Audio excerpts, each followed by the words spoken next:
Over the course of the last year and a half, almost 2 years now, we've seen COVID-19 change so much of how people do things. And in particular, we've seen a lot of people change how we do things in the church. Now, some of those changes are for the positive. There's a lot of churches that the idea of saying, hey, I want to be able to get some services or lessons or devotions or whatever and put them out there on the internet. That was voodoo.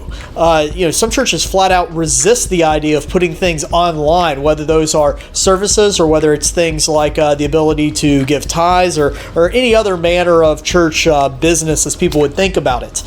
Well, what a lot of churches have actually lost, and something that's changed for the worse, is this lack of face-to-face connection. There's a lot of people now who want to look at streaming or they want to look at things online and basically say, you know what, I don't really need to get together face-to-face with anybody because I have this. I can get church. I can, turn on the TV and I can listen to a pastor, and I can turn on the radio and listen to Christian music. I can get all of my church things without actually getting together.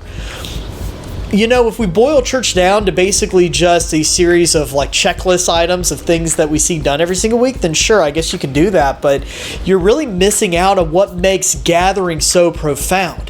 That's really what we're talking about this week, is this idea of getting together and why that's such a big deal. I'm not going to sit here and, give you all the reasons why, you're a bad little Christian if you don't get together and you don't have these personal connections with individuals face to face. But what I do want to show you is what we see in the scriptures, that there is something that's more than just kind of ritualistic, that's more than habit forming about getting together and about holding congress with other believers, being a part, an active part, a physical, tangible part of this body of believers.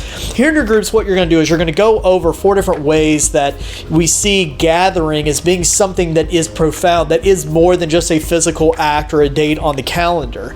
And as you go through these different items, what I want you to do is I want you to think about some of the ways you've experienced some of these different facets of being a part of a physical gathering. And more importantly, this is an opportunity for you guys to actually minister to one another, because if you look at it and say, I don't really know that I've really experienced this one particular aspect of being a part of a gathering, and somebody else has, then share what that is. Share with one another what it means to truly experience the most out of a gathering with a body of believers.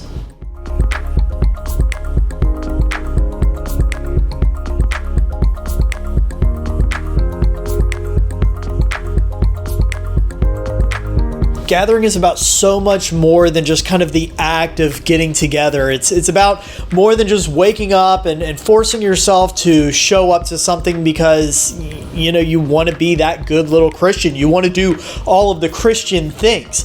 There is something that, as we were saying, is very profound about getting together. Something that is very spiritual and that is very impactful and can change you in a way that just in a very sterile way, looking at things on a live stream or listening to the radio doesn't really give you. That's not to say you can't have these religious, very deep experiences when you're alone. Absolutely, you can have, very, very meaningful, impactful experiences, in your own prayer time, in your own individual worship that you have on a drive into work, listening to the radio.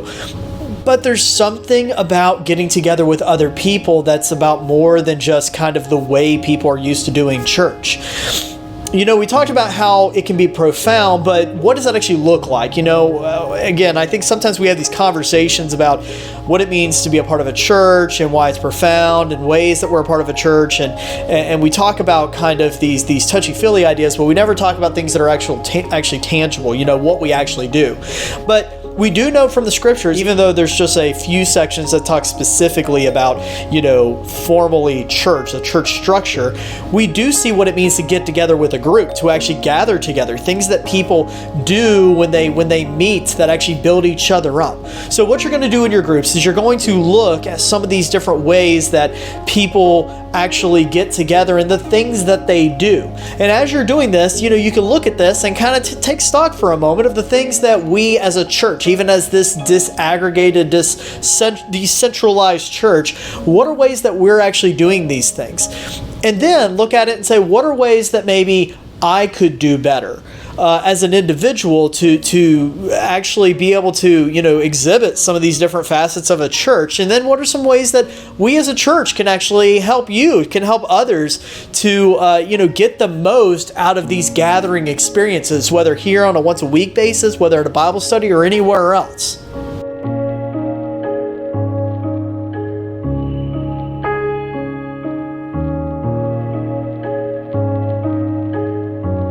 I know I shared a story a few weeks ago about David Platt, who was over in Sudan, and as he was there, the Bedouins that he was camping with doing this missionary work said, we get a lot of things from people in the West, a lot of resources, a lot of money, but we can tell you care because you're here. That story applies just as much to this lesson on gathering as it has anything else. You see, one of the ways that we communicate that we care with one another is that we're here. We're meeting face to face. We're putting in, I guess, the skin equity, if you want to think about it that way, to spend time with one another, to build each other up, to pray together, to praise together, to learn and to instruct, to help build each other up, as I'm sure you guys have done here just in this discussion. We also show that we love God by actually being a part of His body, by being a part of His church. Let's remember, the church is described often in the Bible as the bride of Christ. It is the body of Christ. And so when we love and we care for and we greet and we gather with the body of Christ, with the bride of Christ, we are doing these things to Christ Himself. We are sitting here and demonstrating our love and our devotion. And through that, we hope that we can, share in a part of the blessings of what Jesus Christ is here to achieve, but then also that we can become stronger individuals ourselves, that we can grow deeper in our beliefs, more founded in our beliefs, so that way when the things of this world stand against us, we're able to come through with flying colors. There is something to gathering that is more than just a date on the calendar. And if that's all it is, then we're missing out on so much that God has to offer through blessing us with this sense of community, this sense of church that we have. The fact that we're doing things in a different way than maybe you're accustomed to, than other people are accustomed to, that doesn't change the fact that God is still working in crazy ways through what we're doing here. I can't wait to see what God does through our community church and through our gathering, whether they are individual little gatherings, whether they're gatherings at little special events, at Bible studies, or whatever it is.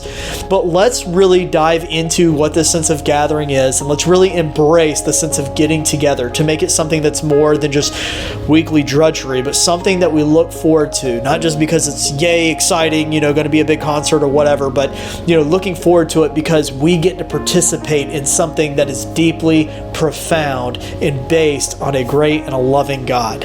Thanks so much for joining me for another week, and until we can meet again to gather, God bless.